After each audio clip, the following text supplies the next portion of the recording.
Olá, hoje no mundo político, o gargalo das finanças estaduais no Brasil. A persistente crise econômica por longos anos e escolhas administrativas contribuíram para deteriorar a situação fiscal dos estados. Em que medida a melhora recente de indicadores aliviou as pressões?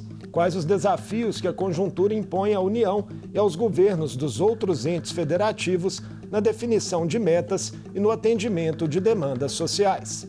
Eu converso com Úrsula Pérez, professora de Gestão de Políticas Públicas na Escola de Artes, Ciências e Humanidades da USP e pesquisadora do Centro de Estudos da Metrópole. Olá, Úrsula, bem-vinda ao Mundo Político, um prazer recebê-la. Olá, Marco, um prazer enorme estar aqui com vocês hoje. Úrsula, você é coautora de um dos capítulos do livro Presidente, Gabinete e Burocracias, o que a nova administração Lula precisa saber, material aí organizado pela professora da UFMG, Magna Inácio. E trata nele, do cenário fiscal nacional e dos estados brasileiros para 2023, em um artigo ali junto com Fábio Pereira dos Santos. Em linhas gerais, Úrsula, nós temos mais motivos para enxergar esse cenário de 2023 com otimismo ou pessimismo? Olha, essa é uma resposta difícil, porque nosso país é sempre permeado por incertezas, né? Mas então, o que eu diria é que a gente tem que ter um pouco de apreensão. Neste momento, há uma série de indicadores que nos apontam aí para uma melhoria econômica, né? Para um possível crescimento maior do que a gente achava que teria no final do ano passado, no começo desse ano, então tem aí uma inflexão. Mas a gente tem muita dúvida ainda, porque tem questões estruturais que dizem respeito aos impostos, né? A questão tributária dos estados, tem questão estrutural relativa às despesas dos estados e a relação com a própria União, e dívidas passadas que nos deixam dúvidas de como é que a gente vai conseguir seguir atuando nos próximos anos. Então, não dá para responder que a gente tem um enorme otimismo agora. Ainda que, repito, a situação é um pouco melhor, mas é preciso ter um pouco de cautela do que vai acontecer com os estados e municípios. Para a gente entender como chegamos até aqui, qual foi o papel da pandemia e da sua controversa condução no Brasil sobre as finanças estaduais? Então, a pandemia, a condução da pandemia, e a gente pode dizer a descoordenação da União, né, de diferentes políticas públicas na pandemia, ela trouxe aí implicações para diferentes áreas, saúde e educação certamente, que é uma das duas mais afetadas, mas outras áreas também de investimentos nos estados e municípios de forma complicada, porque a gente teve uma atuação de ausência do governo federal que levou com que os entes, cada um, agissem de um jeito distinto. Uma das questões importantes de frisar na parte fiscal é que o governo federal teve que agir com um socorro fiscal que foi aprovado pelo Congresso Nacional, nem foi iniciativa sua, foi do Legislativo, e com esse socorro fiscal ele repassou recursos para os estados e municípios para amenizar a questão da pandemia. Então, de certa forma, houve recursos federais para diferentes estados e municípios. O ponto é que esses recursos não foram passados de forma equânime, né? Não houve uma calibragem muito adequada desse recurso. Alguns estados receberam mais do que deveriam, outros receberam menos. E também não houve uma coordenação para que todo mundo atuasse do mesmo jeito, reduzindo aí desigualdades de atendimento à população. Então, isso foi um fator complicado. Por outro lado, o governo federal, nesse socorro fiscal, ele definiu que estados e municípios não poderiam aumentar a sua despesa, dar reajustes de salário, aumentar a despesa de pessoal em 2020, o ano principal da pandemia, e 2021, né? Então, 2 anos de congelamento de salários fizeram com que os estados tivessem uma mudança de estrutura das suas despesas. A gente sabe que salário é a principal despesa dos estados, e aí, com isso, então, recebendo recursos da União, de certa forma, e com despesas congeladas, os estados tiveram um certo benefício, conseguindo acumular um caixa nesse período. De novo, não de forma equânime, alguns mais e outros menos. Por outro lado, apesar desse acúmulo de caixas, O que você diria sobre a influência do teto de gastos, né, e da perda de fôlego de programas federais no último ciclo de poder, como consequências aí para o cotidiano das populações nos municípios, né? Como que isso foi sentido na prática ali no dia a dia? Então, essa é uma das questões mais preocupantes quando a gente avalia o papel da União nos últimos anos, né? A União tem um papel importante de transferência de recursos para investimentos, investimentos em infraestrutura, volume de recurso importante que precisa para saneamento, para transporte, para habitação, que estados e municípios muitas vezes sozinhos não conseguem fazer. E a União teve um papel muito importante no começo dos anos 2000 e até 2013, 14. Depois esse volume de recursos caiu bruscamente, né? Mais da metade. A gente chegou a ter cerca de 70 bilhões no pico entre 2010 e 2013, e esse volume de recursos foi caindo drasticamente, chegando aí um pouco mais de 20 bilhões em 2022. Então, claro, isso reduz uma atuação de forma sistêmica da União, como ela fazia com o PAC, né? O Programa de Aceleração do Crescimento, em diferentes áreas nos estados e municípios. Então, esse volume de recurso reduzido, e além de também não atuar de forma sistêmica em diferentes políticas públicas, na educação, na saúde, leva a uma certa desorganização de políticas públicas em todo o território, fazendo com que cada estado e cada município tenha que se virar, né, de forma quase que individual, levando a uma atuação muito irregular e muito desigual nos diferentes territórios do país. Outro ponto que merece atenção é a arrecadação com o ICMS, né? Ela começa ali em 2021, uma recuperação, prossegue em 2022, impulsionada pela variação dos preços de combustíveis e energia, né, e atinge valores recordes. Há também um aumento de repasses do Fundo de Participação dos Estados.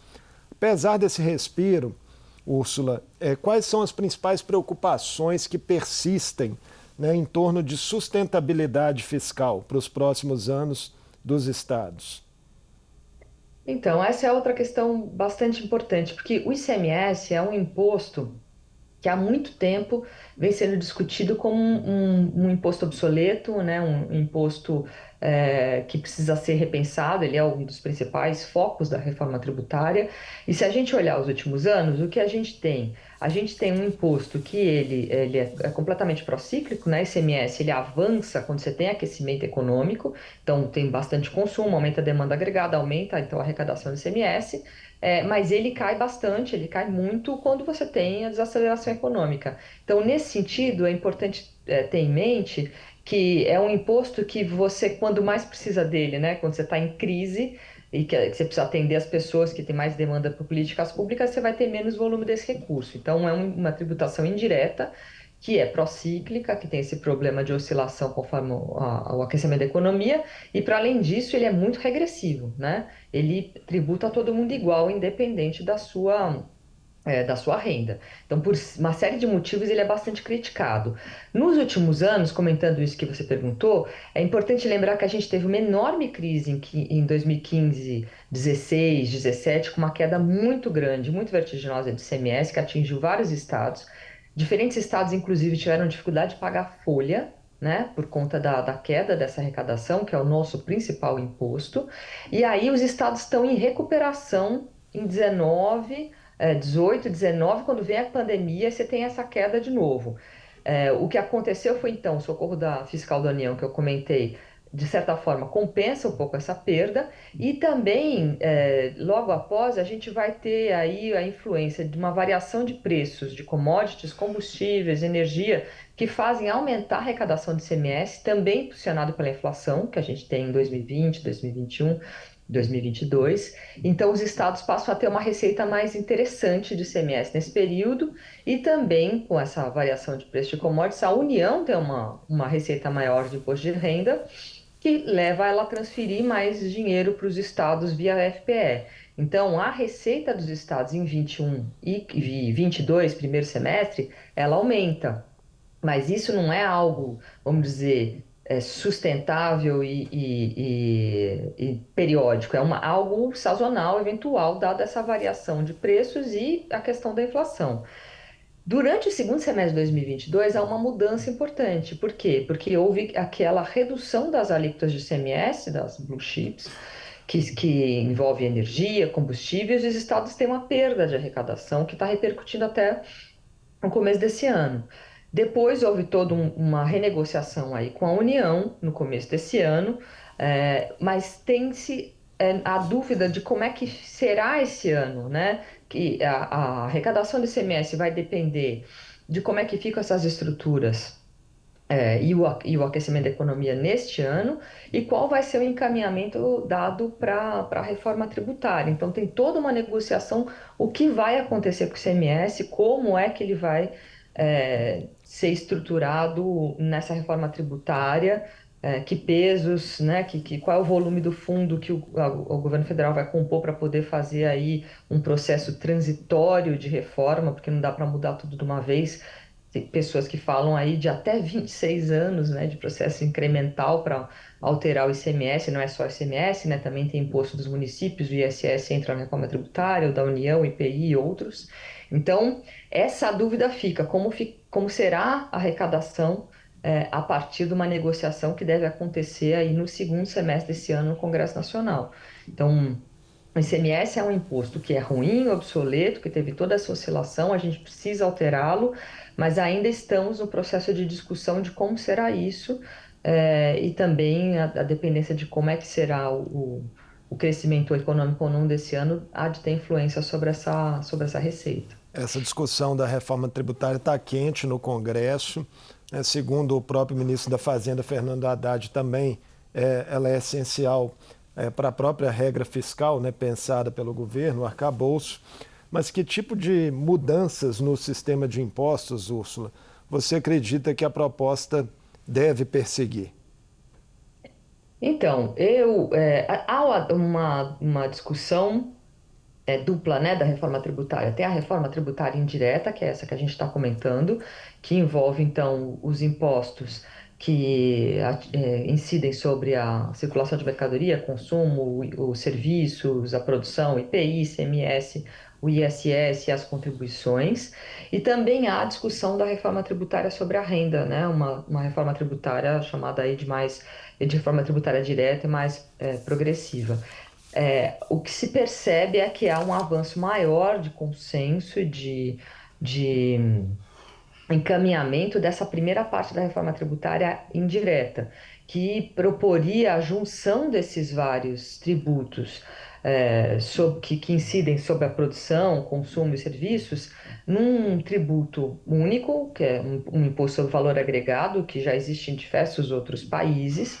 E aí, esse imposto sobre valor agregado seria administrado pelo governo federal e seria compartilhado entre as três esferas, incidindo sobre diferentes setores, né, com regras para pensar essa divisão, para evitar o que acontece hoje de você ter aí uma guerra fiscal entre estados tributando de forma distinta a mesma mercadoria, enfim. A gente tem um monte de problema no Brasil de disputa entre dois estados num tipo de tributação, em disputa entre o Estado e o município sobre a tributação daquilo que incide sobre a mercadoria e o serviço, de quem é o direito de tributar. E tem disputa também de fornecedores e de contribuintes com a União, que tem lá, alegam que tem crédito tributário do ICMS para não pagar o imposto federal. Enfim, tem uma série de disputas que é a tentativa dessa reforma tributária, ao unificar, de você reduzir essas várias camadas de dúvida, né, e de possibilidade de bitributação, de sobretributação, e de você organizar melhor o nosso sistema tributário, aumentando a sua eficiência, que inclusive aumentaria aí a possibilidade de você ter uma economia com um crescimento melhor, e que induza ao crescimento. A forma como a tributação é feita hoje, ela leva a um dilema que quanto mais a empresa cresce, né, ela se depara com diferentes obrigações tributárias, se ela passa para diferentes territórios, levando a uma dificuldade desse processo de crescimento. Então, você tem uma tributação que tem um viés anticrescimento. Então, um sistema que, de fato, não tem lógica, que precisa ser alterado. Então, a grande expectativa é que essa reforma tributária saia primeiro, é um grande consenso entre as esferas, né, de que ela precisa acontecer, mas ainda assim não é nada simples, porque a grande questão de uma reforma tributária num país federativo é que ninguém quer perder. Os É, governadores não querem perder, os prefeitos não querem perder, a União não quer perder, e como você bem comentou, o própria nova regra fiscal implica que a gente precisa ter aumento de arrecadação, né? Então, a gente precisa pensar como é que faz isso, garantindo que todo mundo ganhe e não seja uma enorme carga tributária. para tentar chegar nesse entendimento, né, os governadores se reuniram nessa quinta-feira com o presidente da Câmara, Arthur Lira, e com o relator da reforma, Aguinaldo Ribeiro. Um dos pontos principais de debate entre eles foi o valor e o formato do Fundo de Desenvolvimento Regional, que justamente compensaria, né, essa questão dos incentivos fiscais, né, do fim deles. O que você pensa desse modelo? Parece que os participantes da reunião saíram otimistas, já estão falando aí uma possível votação no início de julho. Eu acredito que o volume, que a existência do fundo fiscal e o volume que eles estão negociando parece que é possível, acho que o governo federal tende a concordar. A dúvida que eu tenho mais sobre essa discussão é se esse prazo que alguns alegaram, se ele será factível para a gente de fato ter uma reforma tributária que chegue à implementação até o final. Porque um prazo tão longo implica muitos mandatos, né? Diferentes governos encadeados aí nessa discussão, fazendo esse processo de implementação. E ainda que a gente tenha certeza que não dá para fazer algo de chofre, a reforma terá que ser incremental, talvez um prazo tão longo possa trazer aí dificuldades de crença de se a reforma de fato vai ser cumprida, né? Talvez aumente o grau de incerteza. Então, não sei se o governo federal vai lidar bem com essa perspectiva de fazer algo tão alongado. E aí também tem a dúvida se, por outro lado, se os prefeitos de grandes municípios, né, capitais, grandes municípios, que são os que mais perdem com essa reforma por conta do seu ISS, que é hoje talvez o imposto mais pujante que a gente tem no país, é o ISS, né? O que mais cresce, se a gente comparar, né, as áreas econômicas, né, de crescimento no PIB no último ano, o serviço está lá sempre como uma área importante de crescimento, e quem tributa serviços são os municípios, e não é qualquer município, são os municípios maiores, e esses prefeitos têm dúvidas de como é que vai ser a consequência da reforma tributária para eles. Então, aí também deve haver uma disputa, esses prefeitos entrando nessa discussão também. Vamos ver se o cronograma de fato otimista vai se viabilizar. Agora, Úrsula, nessa etapa da reforma, como você já pontuou, né, não estão tratando a taxação sobre renda e o patrimônio. Encarar esse debate será necessário futuramente? Eu acredito que esse é um debate fundamental no Brasil, né? Nosso nível de desigualdade é um nível de desigualdade maior do que a média dos países da América Latina, do que a média dos países europeus, é uma desigualdade que praticamente não tem comparação no mundo. Então, a gente tem uma concentração de renda, né, no topo ali dos 10% mais ricos, do 1% mais rico, é incrível. Então, você tem mais de 50% da renda concentrada em 10% dos mais ricos. E isso implica que se a gente não fizer alguma alteração na forma como a gente tributa a renda hoje, e a gente seguir dependendo, né, majoritariamente das nossas receitas de tributação indireta, a gente segue financiando políticas públicas para a inclusão a partir da tributação das pessoas que têm menor renda, né, dos mais pobres. Ainda que a perspectiva da tributação indireta ela amenize um pouco a regressividade, a gente sabe que não é papel da tributação indireta ser progressiva. É muito difícil. Você não consegue ser progressivo na tributação indireta.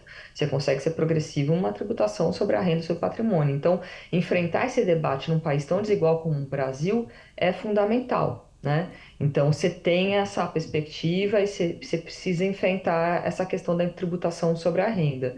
E para além da tributação sobre a renda, um outro imposto que a gente deveria discutir de forma mais incisiva, que não é um imposto federal, é um imposto estadual, é a tributação sobre a herança, que hoje as alíquotas são muito baixas, né? A média de alíquotas de tributação sobre a herança no Brasil é em torno de 3%, e a Constituição prevê 8%. E a tributação sobre a herança é uma tributação que ela tem uma perspectiva de redução de desigualdade intergeracional. Porque se você não tributa herança, você permite que geração após geração o recurso siga, né, sem nenhum tipo de mudança no patamar familiar. Eu não estou falando de um imóvel, né, ou de dois imóveis, uma herança de uma classe média, uma classe média remediada. Estou falando de grandes fortunas, né? De um grande patrimônio que a gente tem, que vai se acumulando em algumas famílias no Brasil que nunca são tributadas, porque o imposto sobre herança é muito baixo. Se a gente compara com outros países, você tem locais em que essa tributação é mais de 20%, você tem países que essa tributação é mais de 40%. Então, a nossa alíquota de 3% é muito baixa, né? Tem estados que nem 3% não cobram herança no Brasil. Então, essa também é uma discussão que permitiria, aí, numa reforma tributária, a gente trabalhar não só com aumento de arrecadação, mas também numa perspectiva de redução de desigualdade. Então, Úrsula, dentro, né, de um discurso aí de se buscar a sustentabilidade, né, que é um discurso importante tanto para a União quanto para os estados, nós vimos alguns entes federados celebrarem acordos nos últimos anos de recuperação fiscal com a União e que já estão pedindo revisões, né, casos ali do Rio de Janeiro e do Rio Grande do Sul. Minas Gerais ensaia, nesse momento, uma possível adesão. Qual a sua visão sobre esse regime?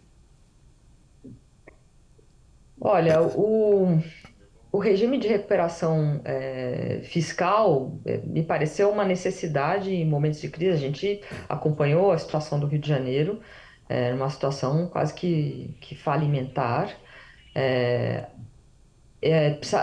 A grande questão é como que o Estado está implementando esse regime e reorganizando suas receitas e despesas para saber da sua sustentabilidade.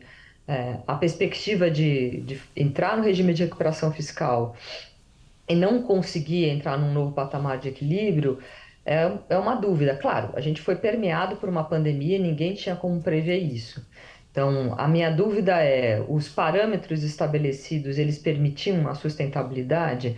Os estados conseguiram enfrentar sozinhos a questão, né, da sua sustentabilidade de receitas e a sua estrutura de despesas? Eu acho que muitos estados que entraram nesse regime de recuperação conseguiram fazer isso e tem alguns estados que avançaram, estão numa situação melhor, mas de fato esses estados que você citou tem questões que não são de agora, né? São de décadas de dificuldades. Eu tenho dúvidas sobre o que foi a eficácia desse processo de implementação. Não é algo que eu tenha, de fato, estudado, parado para estudar cada um dos casos aí do Rio de Janeiro, do Rio Grande do Sul e de Minas. Tenho só dúvidas de como é que isso foi estruturado e como é que essa perspectiva pode ser numa nova rodada para que ela seja sustentável. A gente sempre também se preocupa com a adesão num regime como esse, qual é a consequência para a população do Estado Para os serviços e a públicos, né, por implementação de exemplo. políticas públicas, né?